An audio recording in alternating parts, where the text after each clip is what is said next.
공예를 사랑합니다. 특히 목공예는 나무가 가지고 있는 색채와 향기가 독특하게 나타나며 특히 시간 속에 만들어진 나이테는 어느 누구도 만들 수 없는 그러한 매력을 갖고 있기 때문에 공예를 사랑합니다. 제가 목공예를 접하게 된 것은 홍익대학교에서 학습으로부터 출발했습니다. 다들 그렇게 시작하지만 저에게는 그 학습에 있어서의 목공예를 가지고 예술적 표현을 한다는 거에 상당한 흥미를 느끼게 됐습니다. 그래서 목공예를 접하게 되었고요. 나의 작품에 있어서는 어느 날 국립중앙박물관에서 신석기인들의 빗살무늬 토기의 질방미가 나한테 큰 충격으로 와 닿았습니다. 그러한 그 질방미를 가지고 고려시대 때에 융성했던 상감기법을 차용하여 가구에 접목하게 되었죠. 또한 우리나라의 전국 방방곡곡에 펼쳐져 있는 한국 전통 건축에 대한 아름다움을 제가 많은 것들의 경험을 하게 되었습니다. 그래서 우리 전통 건축에 있는 공포나 소로나 그러한 형태의 표현 요소를 가지고 저의 가구의 접목을 통해서 아트 퍼니처라는 새로운 장르를 제가 꾸준히 추구해 나가고 있습니다. 미래에 있어서의 이 아트 퍼니처는 공간과 함께 이루어지는 그러한 요소로서 이루어질 것이고요. 또한 그 공간에 이제는 공예품만이 아니라 그 공예품에 있어서 새로운 공간의 영역을 구축할 거라고 봅니다. 그래서 앞으로 향후 나의 작품에는 공예의 실용성과 오브제적인 역할을 다양한 공간 속에 어떻게 연출해 나가는가에 대한 것에 상당히 관심과 그런 분야에 꾸준히 노력하고 있습니다. 공예의 본질을 다루기 위해서는 고대 그리스까지 거슬러 올라가야 합니다. 특히 테크네는 고대 그리스어로서 미술에 해당하는 개념인데요. 그것은 실질적으로 손재주를 포함하는 예술 창작 행위를 말합니다. 고대의 동굴벽화나 르네상스 시대의 조각 회화에서도 이러한 개념을 동일시하게 적용하고 있습니다. 고대 그리스 철학자 플라톤은 테크네를 이데아로부터 2단계 떨어져 있는 불완전한 것이라고 이야기했습니다. 그 불완전한 것은 현실과 달리 완벽한 개념만이 존재하는 이데아를 추구했습니다. 그가 보기에는 저 하늘 위에는 완벽한 이데아가 있고 땅 아래에는 불완전하게 생성되고 소멸되는 것을 반복하는 그러한 물질 세계보다 뛰어나다고 생각했던 것입니다.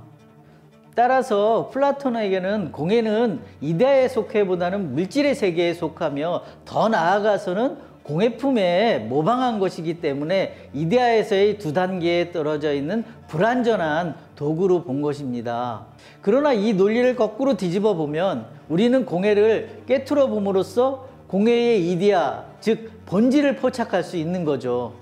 모든 시대와 공간을 초월하는 공예의 본질이 바로 숙련된 솜씨로서 빚어진 기능이라고 본 것입니다. 그렇기 때문에 공예의 본질을 조금 더 확장해 보면 우리 삶 속의 양태까지 본질이라고 이야기할 수 있습니다.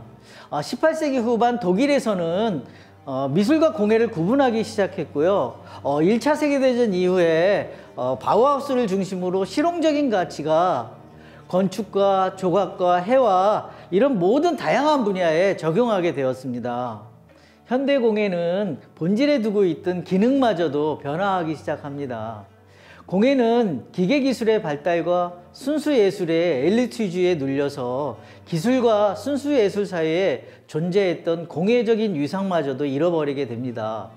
예술가로서의 대량 생산의 공예품을 만족하지 못하고 그들만의 예술품을 만들거나 아니면 디자이너로서의 산업의 형태에 새로운 형태들을 창조하면서 손자작 대신 디자이너로서의 길을 선택해야만 했습니다. 그렇다면 공예는 순수예술과의 다른 점은 무엇일까요? 무엇이 공예만이 가질 수 있는 독자성을 부여하는 것일까요? 예술이 사물에 대한 새로운 이해관계를 나타냈다면 공예는 계획과 목적에 의해서 미리 인지되어 있는 것을 만드는 것입니다. 즉 생활세계에서 기능에 대한 유용성을 언제나 목적으로 둔다는 점과 여기에서 한 발자국 더 나아가 유용성을 포함하는 미적 가치도 내포하고 있다는 것입니다. 따라서 일반적으로 기술과 다르게 공예는 미적 특성을 가지고 제작 과정에서 일반적인 기술과 확연한 차이가 있는 거죠. 목적의 완수라는 이성적인 가치를 담아서 매 순간 솜씨와 재능을 표현할 수 있는 것이야말로 공예가 나름대로의 독자적인 미적 가치를 담고 있는 것입니다. 고로 인간이 손에 의해서 제작되어진 공예품이야말로 그 본질이 가장 잘 드러냈다고 할 수 있습니다. 어쩌면 우리는 우리의 손재주로 빚어낸 공예품이 이데아의 본질의 현존 재현일지도 모릅니다.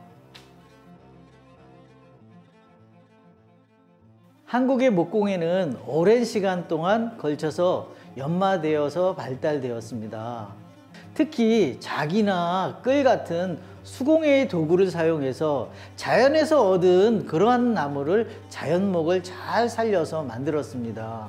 특히 마감칠에는 오칠이나 유도장을 칠함으로써 방수와 내구성에 뛰어나게 제작했죠.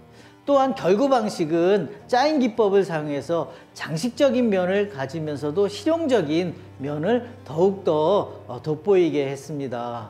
이러한 장석들은 대부분 무쇠나 노쇠와 같은 그러한 재료를 사용했고요. 하지만 21세기에는 자본주의와 미국 문화의 선점으로 인하여 기존의 기술과 기능이 사라지고 현대화에 뒤처져 많은 부분이 소멸되었습니다. 따라서 과거의 우수한 목공예를 여러 과정을 통해서 현대 생활에 맞게 확장할 시도가 필요합니다.